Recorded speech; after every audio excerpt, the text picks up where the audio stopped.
दोस्तों, अशरफी एकेडमी में आप सभी का स्वागत है। आज हम लोग संतवाणी पढ़ने वाले हैं। तो चलिए दोस्तों, पढ़ते हैं हम लोग संतवाणी। इस संतवाणी में दो पार्ट दिए हुए हैं, एक अ और दूसरा है आ। जो संतवाणी है, जिसके संत है संत तुकाराम,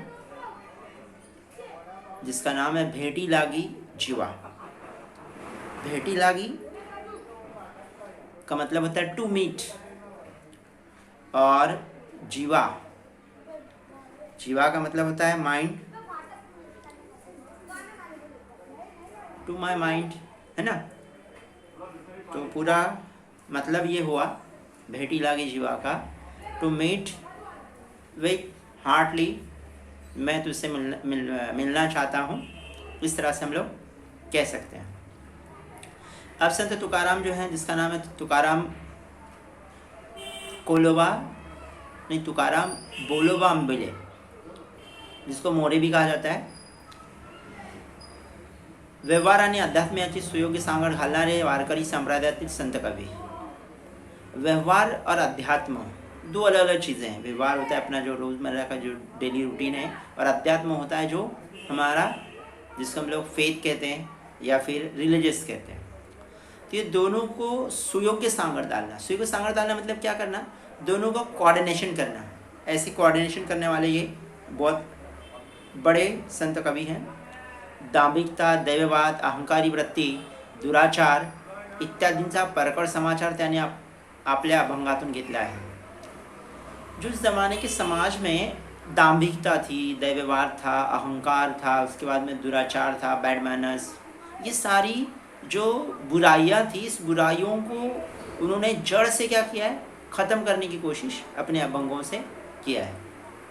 और प्रेम, नैतिकता, करुणा व सर्वाभूती ईश्वर या मूल्यांना प्रमाणभूत मानून आपल्या प्रापंचिक जीवनाचा आदर्श ते अभंगातून मांडतात कि अपने ज़िंदगी में कुछ चीज़ें प्रमाणभूत हमको कंसिडर करना पड़ता है। मतलब कुछ मॉरलिटी हमको अपने लाइफ में क्या करना पड़ता है, सेट करना पड़ता है। तो उसमें से सबसे पहले प्रेम यानी लव, नैतिकता हमारी जो जिम्मेदारियाँ होती हैं, मॉरलिटी होती हैं। उसके अंदर करुणा मतलब हमारे पास में करुणा मर्सी होना चाहिए। सर्वाभूति ईश्वर की, ईश्वर जो है, जो रब है, वो चारों तरफ है, हर तरफ है। ये सारी बातों को उन्होंने कंसिडर करके अपनी लाइफ का एक आइडियल लाइफ उन्होंने समाज के सामने क्या किया, पेश किया है अपने अभंग के माध्यम से। प्रस्तुत अभंगातून संत तुकाराम महाराज यांनी आपल्या मनातील विठ्ठलाच्या भेटीची ओढ समर्पक दृष्टांतातून व्यक्त केली है। इस अभंग में संत तुकाराम महाराज ने अपने मन में जो विठ्ठल की जो भेंट करना है, मुलाकात करना है, उस मुलाकात की जो ओढ़ है, जो चाहत है, वो चाहत को समर्पक दृष्टांत, समर्पक यानी एकदम सफिशिएंट एग्जाम्पल्स देकर के क्या किया, उन्होंने एक्सप्रेस किया है कि संत तुकाराम के मन में गॉड विठ्ठल से मुलाकात करने की जो तमन्ना है, उस तमन्ना को उन्होंने एक अच्छे एग्जाम्पल देकर के क्या किया है, एक्सप्रेस किया है। तो देखो पढ़ते हैं हम लोग कैसे एक्सप्रेस किया उन्होंने। क्या कहते हैं संत तुकाराम, कहते हैं कि भेटी लागी जीवा, लागली से आस पाहे रात्रन दिवस वाट तुझी। संत तुकाराम महाराज कहते हैं कि अपने मन की जो एक तड़प है उसको एक्सप्रेस करते हुए कहते हैं कि हे विठ्ठल, मेरे दिल में तुझसे मुलाकात करने की आस लगी है। ओ गॉड, मेरे दिल में तुझसे क्या लगी है, मुलाकात करने की क्या एक आस लगी है। और उस मुलाकात की पाहे रात्रन दिवस वाट तुझे, उस मुलाकात की मैं रातों दिन क्या कर रहा हूँ, इंतज़ार कर रहा हूँ। समझ रहे कि वो गॉड विठ्ठल को कहते हैं कि वो God, I want to meet you, कि मैं तुमसे मुलाकात करना चाहता हूँ और मुलाकात का मुस्तहिक हूँ, और इस मुलाकात का मैं रातों दिन क्या कर रहा हूँ, इंतज़ार कर रहा हूँ।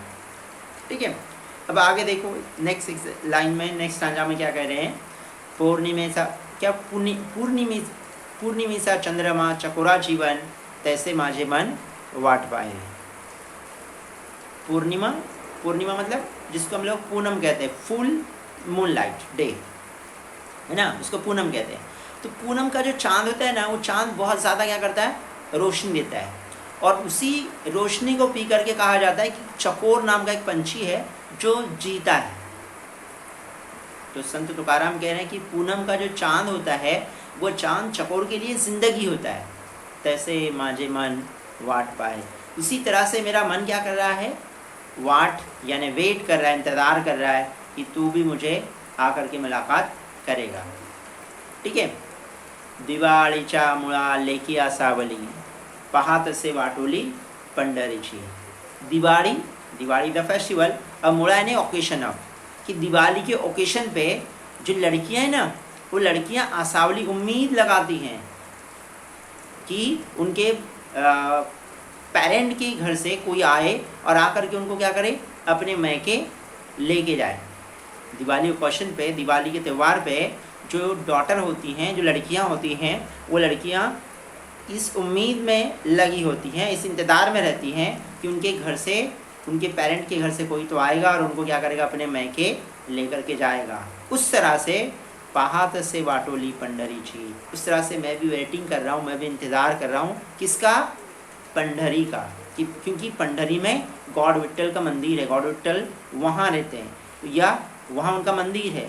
तो संत तुकाराम कह रहे हैं जिस तरह से दिवाली के ओकेशन पे वो लड़कियां इंतज़ार करती हैं अपने मैके का, उस तरह से मैं पंढरी का क्या कर रहा हूँ, इंतज़ार कर रहा हूँ कि पंढरपुर से कोई तो आएगा और मुझे क्या करेगा, लेकर के जाएगा। ठीक है। आगे 4th स्टांजा में आगे बात बढ़ाते कहते हैं, भूखे विला बाळ अति शोक करी, वाट पाहे उरी मावली छी। कहते हैं भूखे विला बाळ, भूखे विला मतलब भूखा जो बच्चा होता है, अति शोक करी मतलब बहुत अति मतलब ह्यूज, बहुत ज़्यादा क्या करता है, वो शोक करता है। शोक करना, यू नो शोक, शोक करना मतलब अपनी तकलीफ को एक्सप्रेस करना, है ना। जो भूखा बच्चा होता है ना, बहुत ज़्यादा शोर करता है, क्राउड करता है, शाउटिंग करता है, क्योंकि उसको भूख लगी है। वाट पाहे उरी मावली छी, क्यों शाउटिंग कर रहा है वो, क्योंकि उसके दिल में उसके मावली का मतलब उसकी माँ का क्या है, इंतज़ार कर रहा है वो, कि उसकी माँ आए और आकर के उसको क्या करे, ले करके उसकी भूख को क्या करें, ख़त्म करे या भूख को मिटाए। उसी तरह से तुका मने मज लागली से भूख, उस बच्चे की तरह तुकाराम कहते हैं कि मुझे भी भूख लगी है, मुझे भी क्या लगी है, तुका मने मज लागली से भूख, मुझे भी भूख लगी है। धावनिया श्रीमुख दावी देवा, कि दौड़ के आ जा और आकर के मुझे क्या कर दे, श्रीमुख तेरा जो मुखड़ा है, तेरा जो चेहरा है, वो चेहरा एक बार दिखा जा, ताकि मेरी जो भूख है वो भूख मेरी क्या हो जाएगी, ख़त्म हो जाएगी। ठीक है। तो दोस्तों ये है संत तुकाराम महाराज गॉड विट्ठल से मुलाकात करने के लिए जो उनके मन में उम्मीदें हैं, ये मुलाकात करने की जो तड़प है, उस तड़प को अलग अलग एग्जाम्पल दे करके उन्होंने क्या किया है, बताया है। पहला एग्जाम्पल वो चकोर और चांद का दे रहे हैं कि चकोर और चांद का। दूसरा लड़की जो अपने दिवाली के ओकेशन पे अपने मैके से आने वाले का इंतज़ार करती हैं। तीसरा एग्जाम्पल उन्होंने जो भूखे बच्चे का दिया।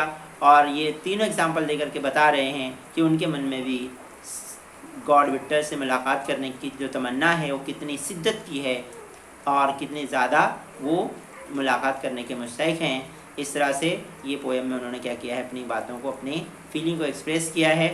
दोस्तों वीडियो कैसा लगा ज़रूर कमेंट करके बताएं। जिन्होंने अब तक हमारे चैनल को सब्सक्राइब नहीं किया है तो प्लीज़ उसको सब्सक्राइब करें, और जिन्होंने सब्सक्राइब किया है उन लोगों का धन्यवाद।